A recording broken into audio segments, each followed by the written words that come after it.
Okay guys, ito another POV na naman tayo guys. So ito guys, meron tayong nakita nga EK hatchback.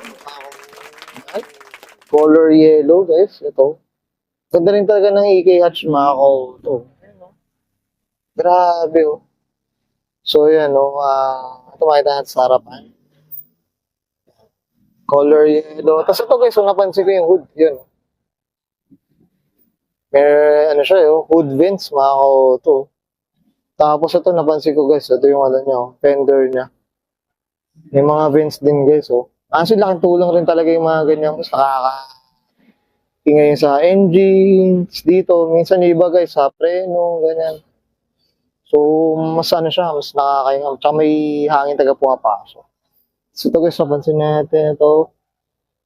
Mags niya. Ayan, no? Ito guys, 5 legs siya guys, oh. Grabe, oh. Grabe. Ito.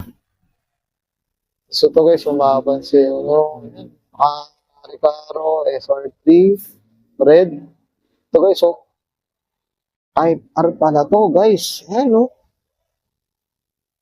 Grabe. Kaya nga pala.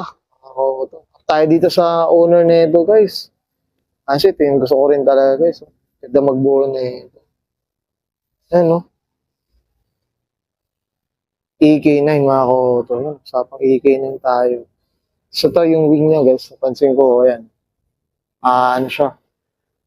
Carbon na rin, guys. Oh, carbon.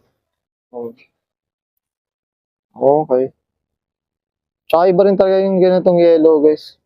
Spoon yellow ang datingan, guys. Okay. Swap tayo dito sa owner, guys. So, yan. Thank you.